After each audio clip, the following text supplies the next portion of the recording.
Bueno, siempre es bueno que me aplaudan antes de que entiendan todas las pavadas que les voy a decir que no van a recibir el aplauso. Muchísimas gracias a todos ustedes por venir. Yo lo único que voy a hacer es tratar de encauzar todo lo que es la nutrición animal y para quién estamos trabajando, para terminar en una reserva forrajera que es el silaje para darle de comer a nuestros animales. El primer punto que todos los ganaderos tienen que saber es para quién estamos trabajando. Estamos trabajando para el rumen de la vaca. Yo quiero que de ahora en adelante ustedes se vayan con el concepto que ustedes no están alimentando una vaca, sino que están alimentando una cuba de fermentación maravillosa. ¿Y a quiénes van a alimentar ustedes?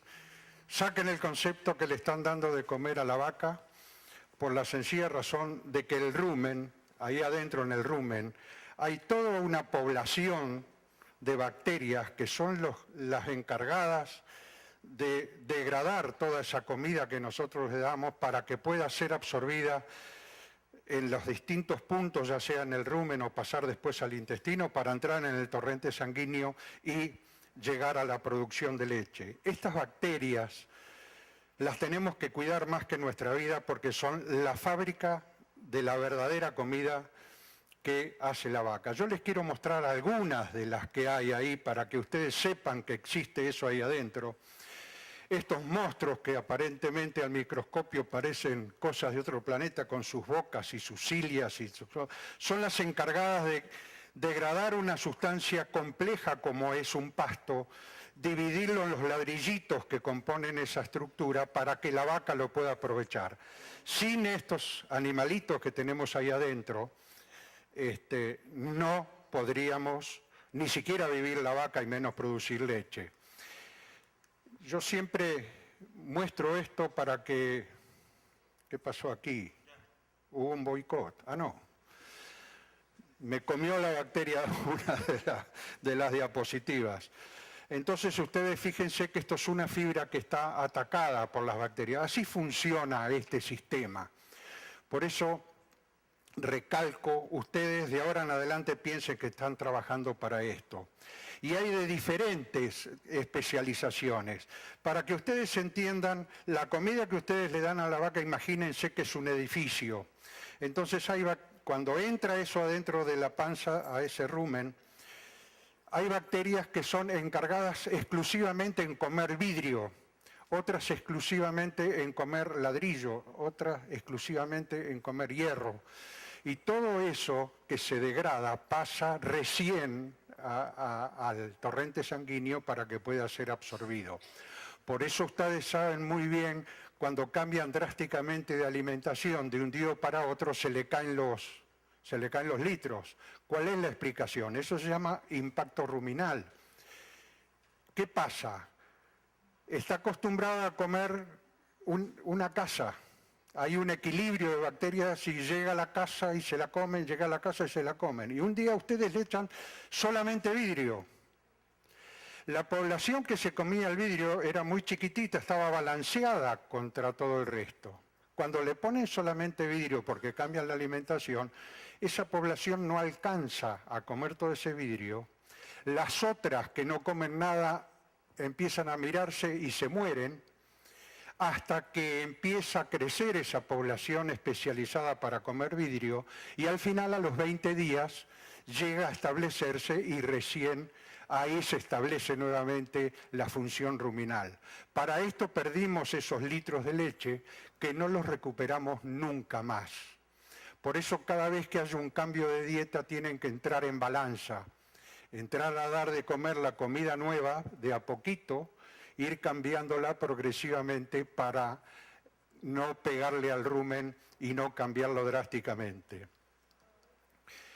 Fíjense la población que hay por ml de cada una de estas poblaciones y nosotros les tenemos que dar de comer, porque si nosotros no somos eficientes en alimentar estas bacterias, el negocio nuestro de producir leche no se produce.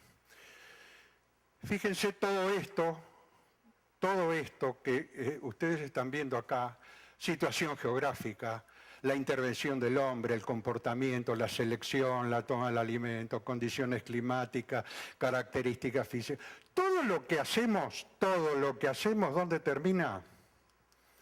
En el equilibrio de las especies bacterianas del rumen. Ese es nuestro objetivo. Dicho esto, y para que ustedes vean, esto está sucediendo permanentemente y cada tantos minutos que ustedes no lo ven, y cuando ustedes cambian ese tiempo por alguna circunstancia, empiezan los problemas digestivos. ¿En dónde se notan los problemas digestivos? Cuando cambian de alimentación, una diarrea. Esa diarrea, ¿saben qué es? No es una diarrea bacteriana, ese es el síndrome de mala absorción, ese es el pasto que pasó de largo porque no pudo ser digerido.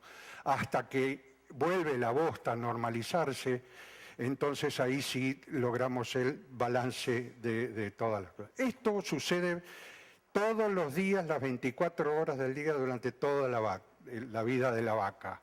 Entonces ese rumen es el que va a determinar con todo lo que está trabajando ahí adentro en la ubre para la producción de leche. Recién ahora voy a empezar a marcar algunas cosas. Fíjense la producción de una vaca de 7.000 litros de lactancia o de 4.000, de 14 litros diarios o de 22 litros diarios. Fíjense todo lo que produce y fíjense todos estos parámetros. Si nosotros no se lo damos de comer, nosotros no podemos lograr estos números. O sea, el objetivo principal de la producción, el primer paso que se tiene que dar obligatoriamente para maximizar la producción que tenemos en él, es darle de comer, y todo esto tiene que estar incluido porque si no, no se produce todo esto. Por eso estos datos, fíjense los datos de saliva. Si la vaca no me mastica, por el largo de fibra que se lo estamos dando mal, se le estamos administrando mal el largo de la fibra o del ensilaje, no mastica, y la saliva tiene dos cosas muy importantes. Una, Alka-Seltzer, disculpen la propaganda, pero es un antiácido, y otra cosa es nitrógeno. ¿Eso qué va a hacer? Me va a mantener el pH, la acidez del rumen, para que las bacterias puedan crecer, porque si yo hago bajar el pH, mato las bacterias del rumen, y eso que le doy de comer no me lo va a absorber. Y después el nitrógeno, que es para la reproducción y el crecimiento de las bacterias. Entonces, seguimos pensando siempre en las bacterias que son. Y fíjense cuánto tiene que pasar por la ubre para la producción de leche, y todo eso tiene que ir en la sangre para que llegue a la ubre, para que me produzca lo que nosotros estamos fabricando. Ahora voy a empezar con esto. ¿Por qué tenemos necesidad de confección de reservas? Por razones climáticas. Ustedes tienen el mismo problema que nosotros tenemos en mi país, que es una estación climática muy dura, que es el invierno. El invierno significa frío para nosotros, para ustedes es agua. El verano es la seca. ¿Qué pasa en la producción de leche o en la producción de carne acá en el verano? Empieza a caer. Ese es el objetivo que nosotros tenemos, porque es un objetivo empresarial, porque nosotros tenemos que dar de comer en ese periodo crítico por una razón de retorno de inversión. No es un gasto hacer comida, sino que es una inversión para sostener la producción, que es precisamente salir de ese problema que tenemos, el invierno para nosotros, el verano para ustedes. Nosotros tenemos temperaturas bajo cero, que el pasto no crece. O sea, la misma condición de calor y falta de agua de ustedes es la misma condición, pero al revés, que tenemos nosotros. Ya sabemos todo lo que pasa, yo no voy a entrar en detalle. Todo esto es lo que pasa con los problemas que tienen ustedes y que tengo nosotros. Fíjense los resultados que nosotros hemos obtenido en un país vecino implementando silaje de maíz, solamente silaje de maíz para salir de ese problema. el incremento de la producción más 94%. ¿Por qué? Porque se siguió produciendo la misma cantidad de leche en el verano que en el invierno, entonces casi se duplicó por 2 la producción anual. No solamente eso, sino el incremento de la tasa de preñez. ¿Por qué? Porque si nosotros no le damos de comer a la vaca no cicla o puede absorber el embrión porque la vaca está sufrida, está en estrés. Entonces es fundamental a la vaca darle para que ella pueda ovular, darle de comer para que ella pueda ovular y pueda sostener su tasa de preñez. El peso al destete en ganado de carne, más 46 kilos en el mismo periodo. ¿Por qué? ¿Dónde está la respuesta? Porque la vaca tenía más leche. ¿Por qué? Porque le estábamos dando de comer. No se inventa nada. Nosotros lo que estamos haciendo es acercar la fisiología a su máxima expresión. Fíjense también la razón indirecta, los que producen queso, que estuvieron usando la relación litros de leche, kilos de queso obtenido, con silo de maíz estaban obteniendo mucho mejor. En vez de 11 litros que tenían con los pastos que estaban comiendo con el silo de maíz en el verano, esa relación queso bajó a 9 litros para un kilo de queso. ¿Por qué? Porque estaba recibiendo una cosa muy importante que después vamos a ver, que es la energía de la ración. ¿Cuáles son las herramientas que nosotros tenemos para hacer lo que le damos de comer a las vacas? Los cultivos, estamos utilizando los subproductos industriales, la maquinaria que estamos utilizando y después los sistemas de conversión. Cada uno de estos puntos tiene un análisis muy severo, sobre todo en nuestro país, en donde las razones impositivas son muy grandes, en donde tenemos que fijar los costos. A nosotros el litro de gasoil en energía, por ejemplo, sale $1.20. Ustedes tienen el precio que reciben los productores en Argentina es la mitad de lo que reciben ustedes en carne o en leche. O sea, estamos en una condición económica muy difícil, en donde observar todos los costos y los beneficios de aplicar una neotecnología para la alimentación de nuestro rodeo nos hace observar microscópicamente todos los gastos, los costos, los por qué y el impacto que tiene en la producción para ver la tasa de retorno. Porque, amigos, estamos hablando de un negocio, no estamos hablando de otra cosa. Ustedes fabrican leche para venderla, no para decir yo soy un productor lechero. El orgullo de ser lechero es producir leche de muy buena calidad y mucha. Entonces ya sabemos los cultivos, los forrajes en pie, los comemos, la vaca lo come, es el proceso más barato, la vaca cosecha su propio alimento. Y los forrajes cosechados de consumo diferido, que los cortamos, los guardamos para darlos de comer en una temporada donde no tengamos esos alimentos, y están todas estas cosas. Todas estas cosas, y nosotros empezamos a mejorar mucho la calidad con esto y terminamos en el silaje de guardar las cosas en forma de silaje, donde los números y los análisis nos ha demostrado. A esto nosotros le decimos conservación de forrajes por vía húmeda, porque realmente lo que cortamos tiene humedad, o sea, no lo dejamos secar como el heno, por ejemplo, y vamos a ponernos de acuerdo de ahora en adelante que el ensilaje es el proceso, el silo es el lugar donde nosotros guardamos y el producto es el silaje. Normalmente nosotros le decimos silo, le estamos dando de comer silo, se está transformando en un neologismo, una nueva palabra que significa ensilaje. O sea, síganla usando, pero cuando ustedes lean silaje, no se mareen que es lo mismo que silo cuando decimos nosotros acá. El proceso del ensilaje, yo acá lo voy a pasar muy rápido, el doctor Rojas lo ha explicado muy en detalle, muy bien, yo solamente voy a pasar rápido porque la fase 2, la aeróbica, la fase 3, donde se desarrollan las bacterias, la fase 4, la fase, todo esto, ese cuadro que sucede de todo lo que se transforma, y esto se visualiza de esta manera. Lo que está adentro de lo que ustedes guardaron como forma de silo está permanentemente pasando esta cantidad de cosas ahí adentro que ustedes no ven y que ustedes tienen que trabajar para ser eficientes en cada uno de estos periodos. ¿Por qué? Porque lo que ustedes están guardando, recién cosechado, sigue respirando. Entonces, ¿qué es esa respiración? Consumo de oxígeno. ¿Qué es lo que hace esa respiración? Que siga, bajan los carbohidratos, los azúcares. ¿Qué es lo que sucede?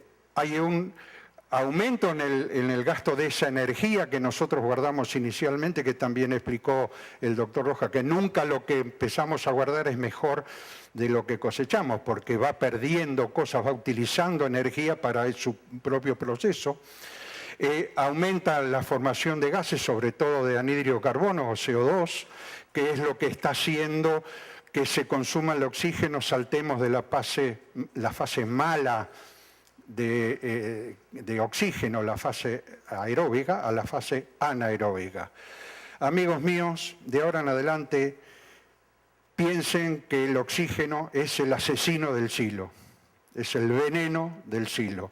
Todo lo que hagamos mal en cuanto a la estanqueidad, ya sea en el silo pisado o silo en bolsa, todo lo que hagamos en contra y en penetración de oxígeno vamos a tener una alta degradación de ese producto que nosotros obtenemos. ¿Qué es lo que está sucediendo también? Aumenta la temperatura, ¿no es cierto? Y aumenta la posibilidad de formación de hongos. Esto es muy común que los tractores pisen la tierra para pisar y están contaminándome el silo. O sea, el tractor, lo que pisa el silo nunca tiene que bajar y tiene que tener precaución porque los hongos están en la tierra. Pero eso es tecnología, que no es el momento de hablar acá cómo se pisa y todo ese tipo de cosas. Y sí, lo que nosotros tenemos que lograr y darle de comer a las bacterias que van a formar el ácido láctico, que el ácido láctico es el preservador del silo. ¿No es cierto? Cuando llega un momento de una cantidad de ácido láctico, que también lo explicó el doctor Rojas, se para todo y está estable ahí y se queda. Para que ustedes tengan el dato, se ha encontrado en una ánfora en Grecia un silaje de pasto que cuando le hicieron carbono 14 tenía 3.500 años de antigüedad.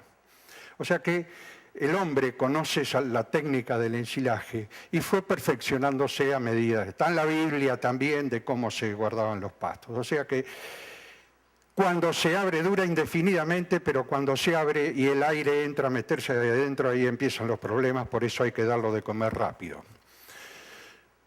Eso es lo que yo estaba en el manejo del silo. Cuando el silo se maneja hay que sacar determinada cantidad porque el aire empieza, cómo lo extraemos, todos esos son otros temas que no es el momento hablarlos acá, pero sí hay una tecnología muy importante. Y después en el comedero, yo he visto en varios lugares en donde el silaje lo dan una sola vez por día, lo dejan en el comedero y bueno, señores, lo único que están haciendo es que cuando ustedes lo tocan está caliente, eso empieza a levantar temperatura porque hay una reoxidación secundaria y esas calorías, en vez de meterlas adentro de la vaca, están calentando Panamá, que ya es bastante calentito, gracias a Dios. ¿Por qué silajes? Cuando nosotros empezamos a comparar un mismo cultivo y las distintas maneras de guardarlo, empezamos a analizar profundamente eso para ver cuál era la mejor manera de ese mismo cultivo de guardarlo. Entonces tomamos la alfalfa, que no se da en toda la República Argentina, hay una zona que es la reina de las forrajeras, ojalá la pudiéramos tener en todo el país, pero no es así, se da en el área de Santa Fe, Córdoba, que doctor usted ya ha caminado bastante. Entonces fíjese los datos que nosotros tenemos acá en forma de heno, en forma de rollos, ¿no es cierto?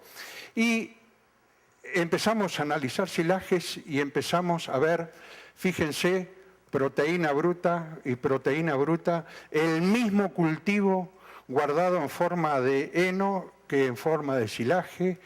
Fíjense la digestibilidad de uno y de otro, y fíjense el máximo que llegó a uno comparado con el otro. ¿Qué nos dijo esto? Que la mejor manera de guardar con la máxima calidad el mismo cultivo era en forma de silaje. Automáticamente nosotros empezamos a analizar desde esta misma manera todos los cultivos, maíz, sorgo, girasol, caña de azúcar, pasto de corte. Analizamos absolutamente todo para ver cuál era el mejor en cada zona, porque no el mismo pasto se comporta de la misma manera en todo el país. O sea, los pastos son todos distintos, son como personas que viven y ahí, si tienen frío, tienen que ponerle un chaleco. Si ese mismo pasto acá en el trópico hay que sacarle la camisa.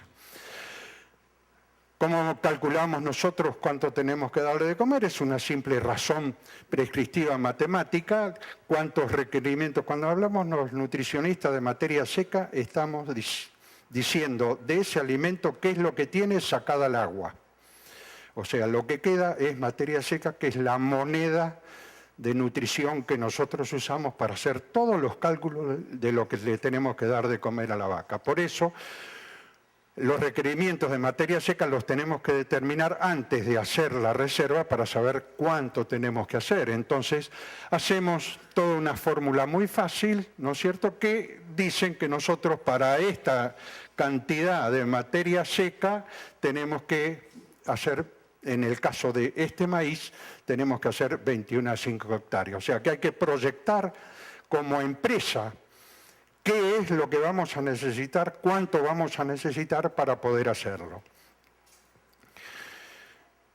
Después de hablar del silo de maíz, de la manera que estamos avanzando nosotros sobre el cultivo, y el silaje de sorgo. En Argentina, el sorgo lo utilizamos cuando el maíz corregido a grano no da los mínimos 9.000 kilos de grano seco. Quiere decir que hay zonas que sí vamos a tener muy buenas posibilidades de hacer silo de maíz, pero económicamente nosotros tenemos que considerar que donde no se da 9.000 kilos, porque yo lo que estoy tratando de hacer es cosechar, ya van a ver, megacalorías por hectárea. Yo no estoy cosechando pasto, estoy cosechando proteínas, megacalorías, minerales. Toda esa cosecha es el alimento que yo le tengo que dar a la vaca. Si yo no alcanzo con esa energía, entonces paso a los sorgos. ¿Por qué? No se da, ¿por qué? Por razones climáticas más duras, razones de poca cantidad de precipitación y por suelos peores, no tan buenos como los del maíz. Y el sorgo, mis amigos, es tan bueno como el maíz. O sea, no le tengan miedo al sorgo, compitan, nosotros competimos contra el maíz y en este momento con los sorgos BMR de nervadura marrón ya van a ver por qué hasta le ganamos al maíz con el sorgo en las zonas más marginales, no del corazón del maíz. ¿Qué es lo que están viendo acá? Esto es un estoma, esto es un poro que no lo tiene el maíz, que lo tiene el sorgo, que cuando no tiene agua lo cierra y conserva el agua dentro y no la evapora. El maíz la sigue evaporando, por eso necesita más cantidad de agua que el sorgo. Esta es la gran ventaja. Y acá nosotros, cuando miren estos datos, por favor les pido que ustedes no los tomen como ciertos aplicables a Panamá. Yo les quiero dejar la metodología que nosotros estamos utilizando para comparar los cultivos que deben hacerlo ustedes, los profesionales agronómicos, porque amigos, ustedes son lecheros, pero de ahora en adelante empiecen a aprender agricultura, tienen que ser agricultores, tienen que ser tan eficientes como los agricultores, porque la unidad de hectárea que ustedes van a trabajar tiene que ser maximizada en su producción para que me dé más leche al final. Entonces nosotros, por ejemplo, las densidades de siembra a 70, 52, 35 entre surcos, tanta cantidad de semillas, que cada ambiente nos da una medida y cuando nosotros hacemos esta comparación en cualquier lugar, entonces decimos cuál es la mejor opción de este cultivo, entonces nosotros vemos, por ejemplo, fíjense que el mejor rendimiento en materia verde lo tenemos, ¿no es cierto?, entre estos rangos de distancia entre surcos, cuántas plantas por metro. Fíjense de materia verde, la materia seca, qué es lo que me va a dar. O sea, el análisis del cultivo debe hacerse de esta manera. Ustedes tienen que hacer esto. Cuando comparen dos maíces, tienen que comparar cuántas plantas por hectárea, si se pasaron de la densidad o se quedaron cortos, porque ustedes tienen que sacar la máxima cantidad de materia seca por hectárea. Entonces, fíjese que la cantidad de materia seca está situada en este rango. ¿Se da cuenta? Entonces esto nos está determinando la diferencia de economía y de producción que nosotros vamos a tener en el cultivo. Pasa lo mismo la densidad de siembra para el análisis de proteína, FDN, FDA, que estas son las cosas que nos interesan a los nutricionistas, pero yo quiero dejarles la idea de que ustedes tienen que tratar de maximizar la cantidad de pasto o de maíz o de sorgo o de pasto de corte por hectárea para poder tener todo esto. Fíjense que bueno, seguimos con los análisis. Yo he visto que han hecho silaje de sorgo forrajero.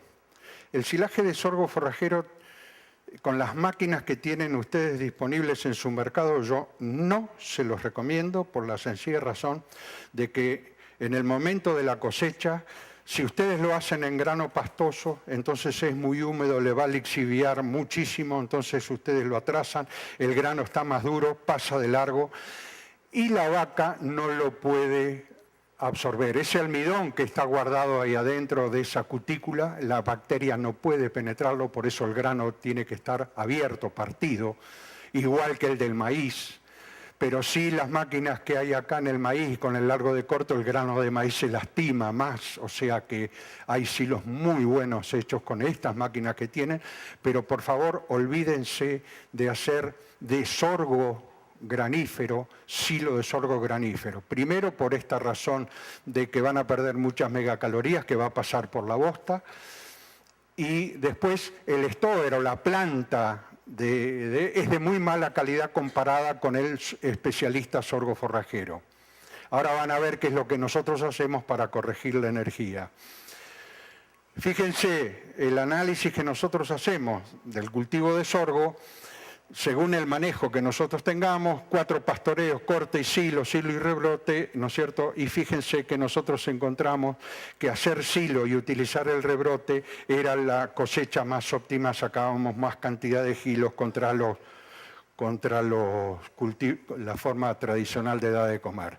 Este es un sorgo, fíjense el rebrote de 10 días, para que tengan la comparación de lo que estamos haciendo, ¿no es cierto? Para que vean la cantidad de materia verde por hectárea que nosotros podemos sacar con el sorgo, que no lo podemos sacar con el maíz. En el maíz nosotros pasamos una sola vez con la máquina picadora y se terminó el cultivo. Y después seguimos comparando, que también ustedes pueden hacer, los azucarados, fotosensitivos. Entonces analizamos todo este tipo de cosas para determinar en esa región cuál es el sorgo o la variedad de sorgo o la genética de sorgo que necesitamos para maximizar la región. Tienen que empezar a trabajar seriamente en este tipo de datos, porque todo lo que no se mide no se puede comparar. Entonces no hay que dejarse llevar por lo que dicen los semilleros, que los semilleros son fantásticos, tienen un muy buen material, pero en el mejor lugar, que es lo que muestran en el folleto, no en el peor. Yo como nutricionista y como formador de la escalera de la confección de silaje, me voy a otro lado, voy mirando otras cosas que son precisamente el comportamiento del cultivo en la región donde yo voy estando. Y Panamá tiene diferentes climas, diferentes condiciones de agua, entonces tiene que empezar a transitar por el camino de medir en todo este tipo de cosas, acostumbrarse a analizar, porque tienen que saber qué es lo que le están dando de comer, porque lo verde es lo verde, pero no siempre lo verde es lo mejor. El problema de los pastos tropicales que no tienen buena calidad de energía y grandes valores de proteína como otros pastos en otros países, otros verdeos. Entonces, obligatoriamente tenemos que adicionárselo a la producción. Esa es una desventaja que tienen que corregir. Pero tiene muchos pastos que producen mucho volumen que entran en el camino de la solución y tienen que compensarlo con menos cantidad de cosas cuanto más volumen tenga el pasto.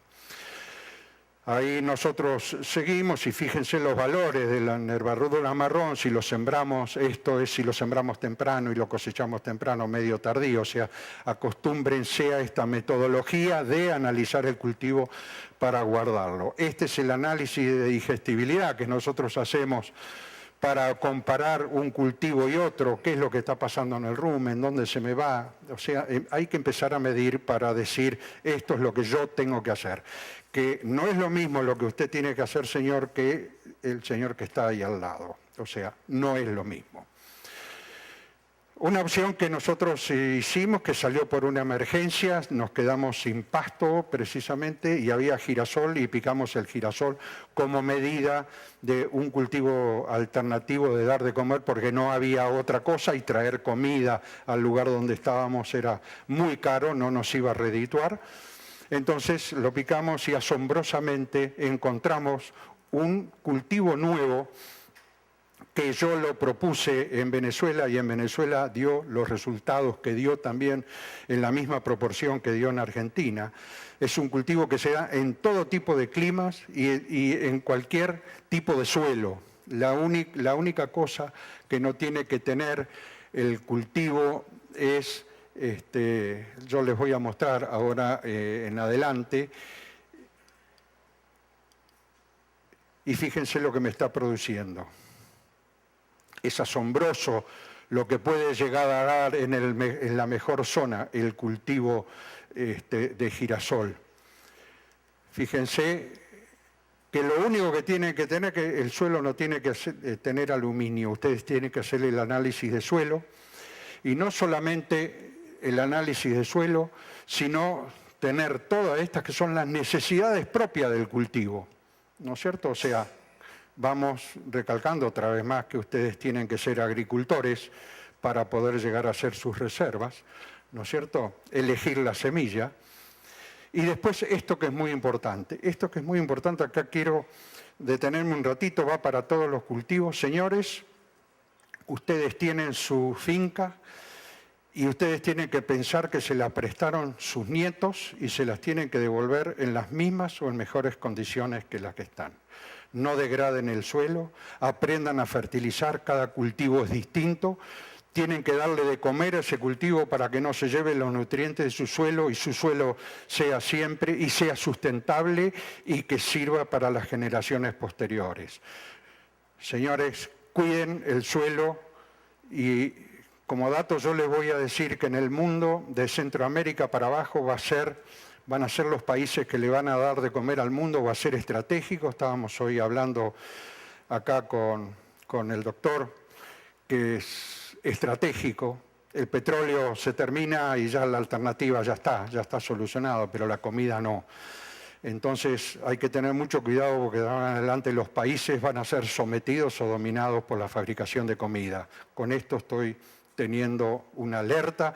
Productores, usen la inteligencia y vayan para adelante, pero para siempre, no por un rato.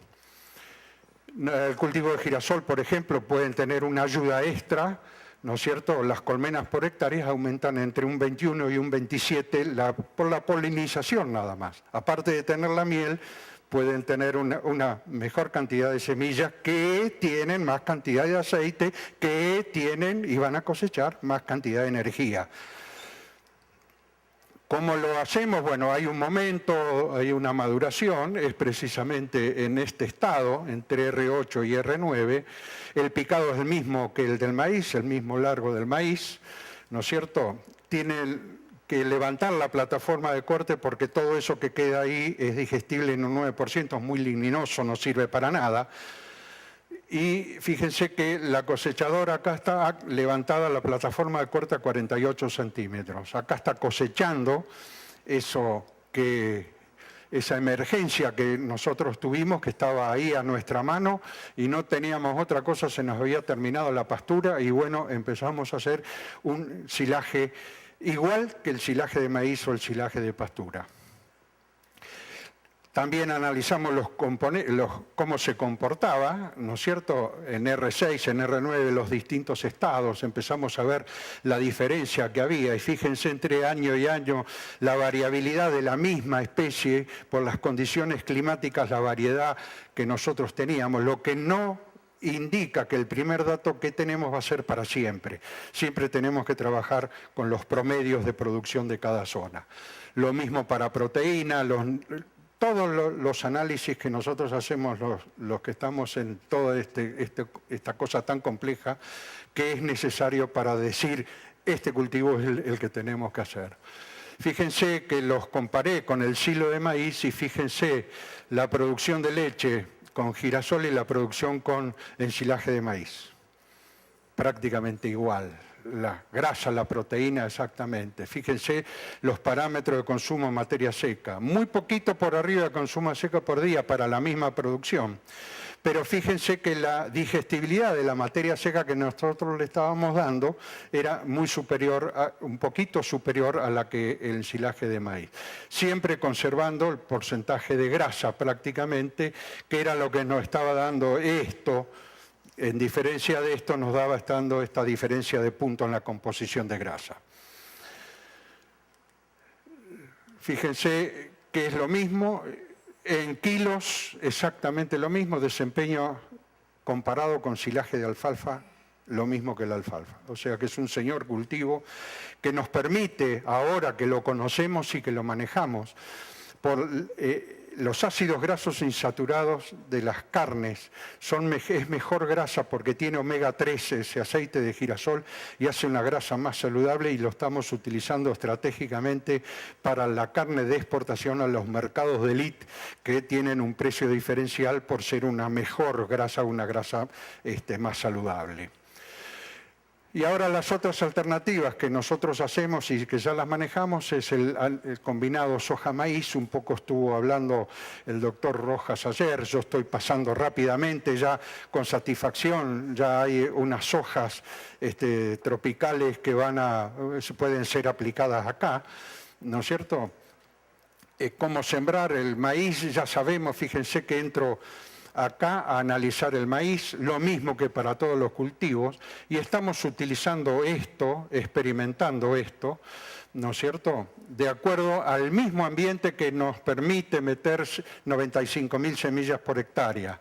Fíjense la comparación de diferentes cultivos y el alternado. Y lo que nosotros observamos, que acá tiene una mejor cobertura de raíces por hectárea, lo que nos está tomando mejor los nutrientes, y nosotros estamos ya casi adoptando el Twin Row, pasando de lo tradicional, que era 70 centímetros, a 52, que es el normal. O sea que prácticamente ya estamos por decidir, no tenemos los números finales promedio como para decir hay que hacerlo en diferentes zonas, pero vamos por ese camino. ¿Cómo se siembra? Bueno, se siembra el Twin Row regulando la sembradora. ¿Cuál es la diferencia que nosotros estamos logrando? Es la intercepción de la luz. Fíjense que acá las hojas se están cubriendo, están tomando toda la luz solar, que es el secreto de la producción. Y fíjense como el suelo acá tiene sol, y yo no quiero el sol en el suelo, yo quiero el sol en las hojas, para que me lo transformen eso en comida. Nuevamente insisto en la fertilización. La fertilización es muy importante, el maíz tiene una tasa de extracción muy importante, hay que reponerla estratégicamente. Hay puntos agronómicos por pH, por todo ese tipo de cosas, tienen que averiguarlo, tienen que analizar sus suelos y aplicar este camino para determinar qué cantidad y en qué momento tienen que fertilizar, porque no es cuestión de echarle por echarle, hay que echarle lo que necesita. Ya se habló ayer, el doctor muy bien, de la maduración del grano, es el que manda en la planta. Nosotros, por los ambientes, exigimos la maduración de la planta y la del grano que estén enlineadas, que nosotros le decimos stay green o stay wet, ¿no es cierto?, que estén juntos. No que el grano esté primero y la planta esté muy verde, que tenga mucha agua, o no el grano muy seco y la planta muy, muy verde, o al revés. Siempre tiene que estar en línea, eso depende del híbrido, depende del ambiente, depende de todas las condiciones. O sea, esto también lo someto a consideración de los cultivos que ustedes tienen que hacer. Entonces pasa esto, ¿no es cierto? La densidad de la semilla, del análisis del cultivo también nosotros lo tenemos que hacer. Esto es distinto para ustedes, la semilla de soja, no sé, allá el doctor Rojas podrá aclarar mucho mejor, él tiene experiencia ya en la soja, él puede indicarles cuál es el camino, insisto en la fertilización, y cuando hago el silo combinado tengo que tener la sincronía entre el silo de maíz y entre la planta de maíz y la planta de soja para que sacar la mejor condición nutricional de las dos. Esto es una combinación de un cultivo. Nosotros ya sabemos cómo sembrar de acuerdo al contratista que va a venir a nuestra finca, que si viene con este cabezal de corte ancho, van a ser, si yo siembro 70 son 12 surcos, o a 52 son 16 surcos. Entonces yo tengo que, para que ese cabezal me corte el maíz y la soja, entonces tengo que distribuirlo de esa manera. Por eso empieza por la capacidad de corte el silo, la manera de sembrarlo, aparte del ambiente. Pero como ustedes tienen este tipo de herramientas, no tienen ningún problema en hacerlo, no como lo hacemos nosotros, sino de esta manera. Ustedes siembran la soya, como le dicen ustedes, y el maíz. Entonces, ¿qué viene? Viene la picadora, viene por acá, el vagón forrajero ya agarró la soya y agarra el maíz, y se van formando capas, ¿no es cierto? Y cuando el vagón forrajero empieza a descargar, eso se mezcla, y cuando va adentro de la máquina de embolsar ya está todo mezclado. Entonces tienen un silo fantástico con muy buenos valores de proteína que corrigen el valor de proteína, aumentan un poco el valor de la energía con los almidones de la soja, y van a ser un alimento mucho más completo y ya mezclado, en vez de mezclarlo después para poder ser suministrado. ¿Cómo se hace? Ya saben todos, yo no vengo a hablar de la técnica del embolsado, que es la más rápida, y después todo lo que pueden embolsar es todo esto. Se utiliza todas las cosas que sobran de la industria, pueden ser pasibles de ser comida, hay que analizarlas y hay que aplicarlas. Nosotros hemos embolsado todas estas cosas con muy buen suceso, solamente por tener un medio anaerobio y muy seguro y muy limitado de oxígeno, como es el silaje embolsado, ¿no es cierto? Que todas estas cosas se oxidan muy rápidamente, se enrancian, se pudren. Entonces el camión tiene que venir todos los días, y cuando es algo estacional vamos a cambiar el rumen, entonces nos va a pasar lo que yo comentaba al principio.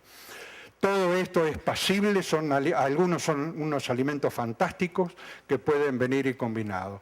Silo bunker, silo pastel, torta, puente, pila, contra el silo bolsa, las pérdidas de calidad final, está todo esto. Acá quiero hacer dónde están las pérdidas de todo esto, en la confección, porque tiene que haber por lo menos mínimo 600 kilos por metro cúbico de material verde, lo ideal es 800 kilos. Cuando un silo está bien hecho no se puede extraer con una pala, se tiene que extraer con un extractor, porque es una pared, ¿Por qué es eso? Para que no entre el oxígeno. Todo silo flojo, cuanto más flojo esté, más pérdida de calidad tienen, que algunos pueden llegar hasta el 60%. Y la pérdida final de la bolsa es el 3, el 5%, eso ya está comprobado y es fácil de hacer. Y acá está el gran problema. Yo 30 años de mi vida profesional me la pasé tratando de solucionar el problema de la proteína. Estaba enloquecido con el tema de la proteína. Pero como decía mi abuelo, lo que afloja la barba no es la espuma, sino es el agua. Cuando nos dimos cuenta que el problema de la nutrición estaba en la energía, ahí pegamos un salto cuantitativo muy importante. Nosotros, ¿cómo dábamos la energía? Con el balanceado. Había que comprarlo. Cuando empezamos a meternos adentro de lo que podíamos hacer, empezamos con el silo de grano húmedo. ¿Qué es el silo de grano húmedo? Cualquier grano húmedo, maíz, sorgo, cosechado a 30, a 32 de humedad, molido y guardado dentro de la bolsa. Y van a ver el producto que nosotros estábamos. Todo esto sí es muy importante, absolutamente importante, pero la clave está acá. El ensilaje de grano húmedo se conoce en el maíz, hay diferentes maneras de hacerlo. Estos son los nombres: grano húmedo de maíz, solo grano tiene, se llama así, grano itusa se llama así.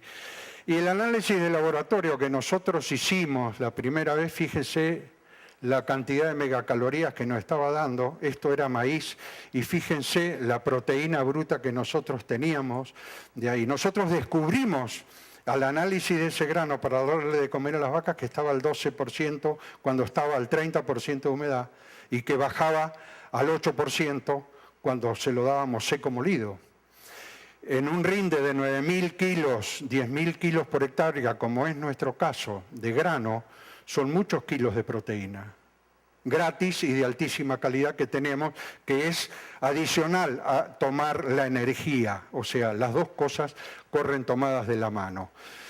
Fíjense que la proteína húmedo, 8 seco, esto lo acabo de decir. Esta es la estructura del almidón, esto es para los técnicos, las estructuras almidonosas. Las sustancias amorfas están, entonces esa es la liberación, o sea, eso cuando cae se libera rápidamente. ¿Para quién?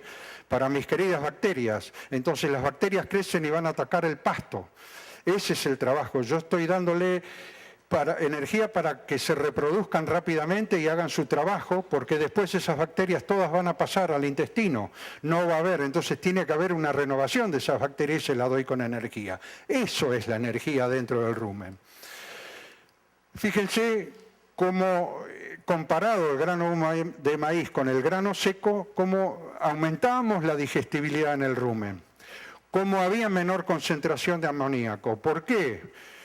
Porque había más cantidad de bacterias y las bacterias se nutren de ese nitrógeno para crecer. Entonces me hacen un rumen más saludable solamente por tener la energía y mayor número de energía. Me aumentaba la tasa de la fermentación de las proteínas adentro del rumen. Este es un trabajo que lo repetimos nosotros, ya teníamos el dato. Y nuevamente llegamos a ¿qué? A la conclusión de que esto era una energía rápidamente disponible para las bacterias. Utilizábamos todos estos. Se utiliza el maíz flake en Estados Unidos, es fantástico. Pero lo que hace es que la liberación rápida dentro del rumen. Esos son maíz, las azucaritas esas que hay, que comen los niños. Entonces, nosotros estábamos reemplazando un proceso muy costoso como era el flaqueado solamente con una cosecha y una máquina simple de molino. Fíjense que la fase proteica tiene este efecto, incrementa la digestibilidad en estos valores, o sea que estábamos optimizando solamente por adicionar grano húmedo, que todavía le faltaba al silo de maíz para tener toda la energía que necesitaba ese rumen. Entonces fuimos corrigiendo. Como el momento de cosecha, 35 es el ideal, es ahí donde para el llenado del grano. Se cierra el ombligo del grano y no entra más a 35% de humedad en casi todas las semillas, no solamente la del trigo, la de sorgo, la de avena, cebada, centeno, triticales, todas están 32, 35, 34. ¿Cómo nos damos cuenta nosotros visualmente para hacer si no tenemos un medidor de humedad? Analizamos el punto negro, que es nada más que analizar esto. Esto es el ombligo que se cerró de la semilla, que aparece prácticamente muy fácilmente visible en las dos semillas más utilizadas, que son las de maíz y las de sorgo, el punto negro. La maduración de la espiga va de arriba para abajo, ¿no es cierto? Y también nosotros tenemos ahí el punto negro para determinar el momento de la molienda de ese grano, de la cosecha, y la posterior molienda húmeda de esa semilla.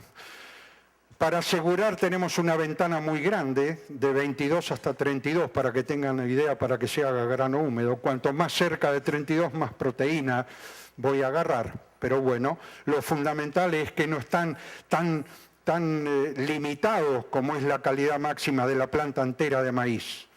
Porque la planta entera de maíz tardan 20 días y se les pasó. Acá pueden tardar 20 días y pueden hacer grano húmedo. Esa es otra ventaja de guardar la energía del grano húmedo. ¿Qué pasa? Pasan toda una serie de cosas atrás de ese cultivo porque estoy levantando la semilla antes, tengo un pastoreo, puedo utilizar eso para otro cultivo que también entra dentro de la administración de lo que estamos haciendo. Porque si yo voy a sacar más cantidad de materia seca por hectárea, entonces a mí el negocio me va a ser más rentable porque voy a rentar mucho más esa hectárea anticipándome a los correos.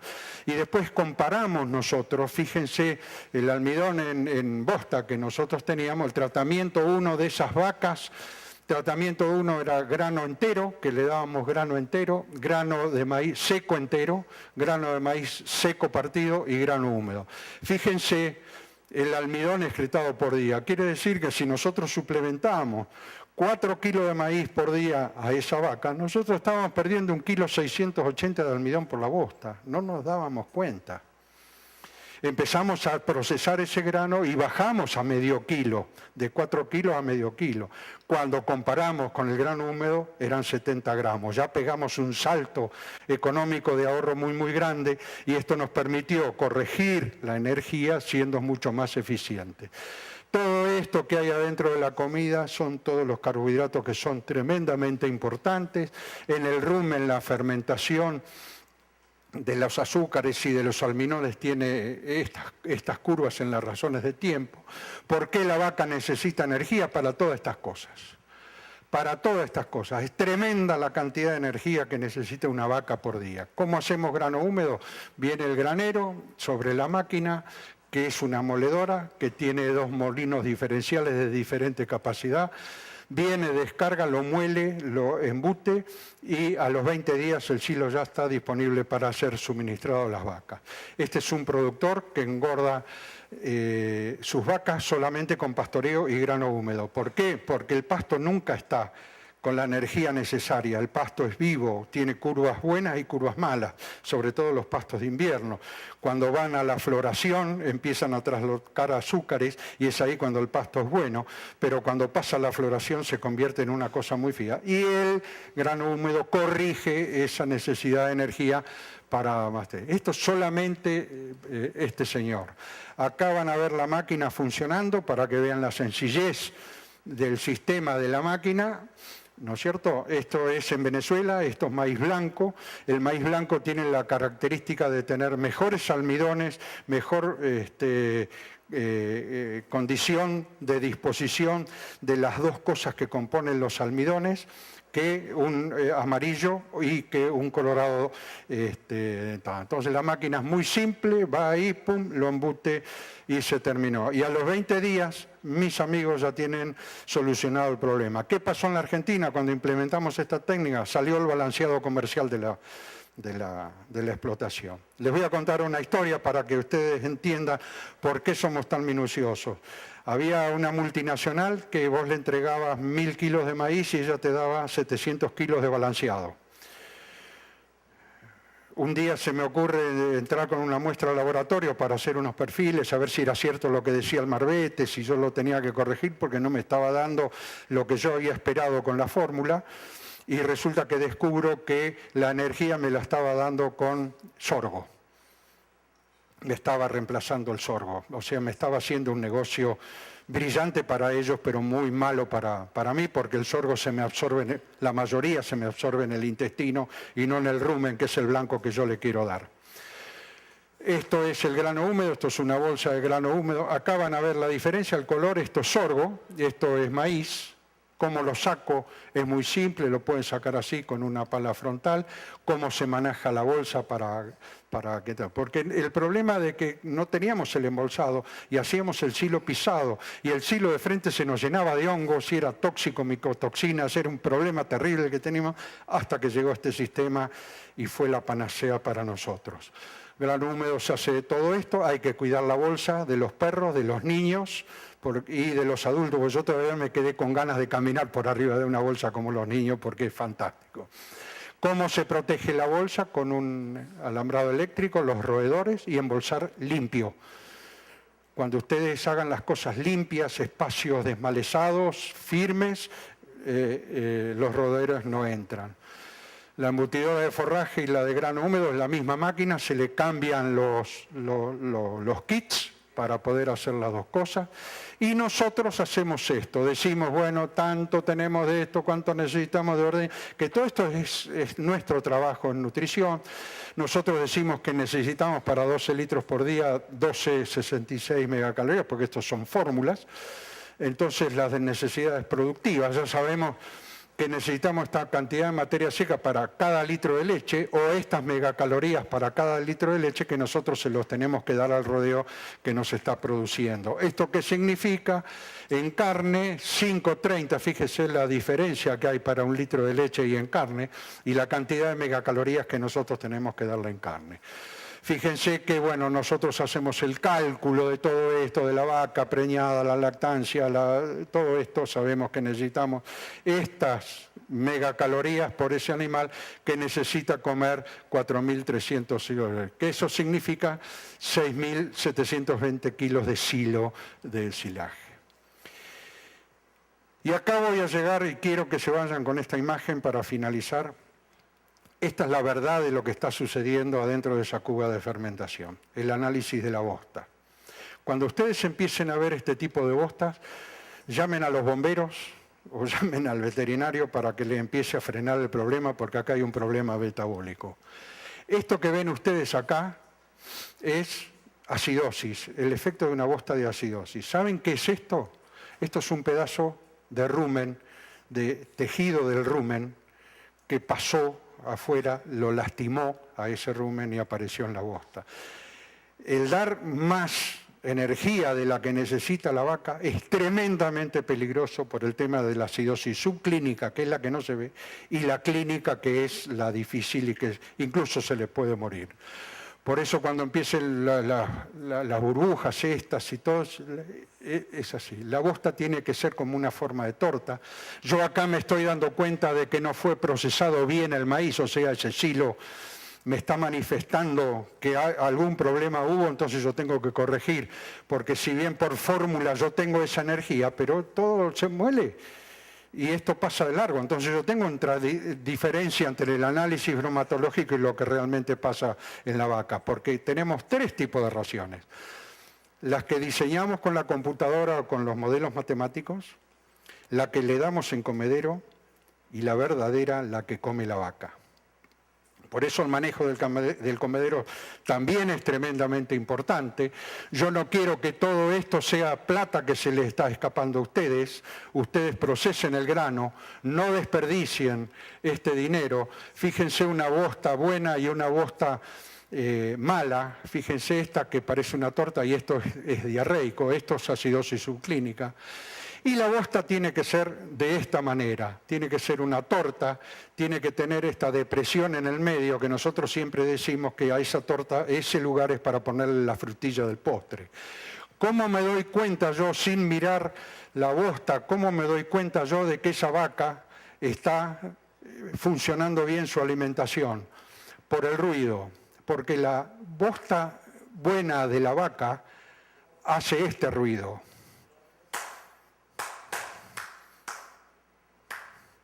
Ese último es el que hace la depresión para ponerle la frutilla adentro del postre. Yo quiero que miren esto para que ustedes se den cuenta del trabajo que tiene el rumen. Todo este pasto que ven es lo que tiene que comer una vaca por día para producir esa cantidad de litros de leche. El esfuerzo que hace ese rumen, si no lo cuidamos, señores, por favor, observen esto, hay 10% de razones genéticas que influyen en nuestra producción, el 30-40% prácticas de manejo, y acá está la verdad, el 50% es nutrición, 60%. Sin nutrición no hay genética. Yo puedo traer la vaca del récord del mundo, la llevo a mi Tandil, a donde hay 6-7 grados bajo cero, con la comida que yo tengo, y va a producir lo mismo que producen las vacas allá. Señores, piensen de esta manera, ustedes tienen una empresa, tienen que trabajar de esto, es su negocio, foméntenlo, ajusten las cosas, y muchas gracias por su atención.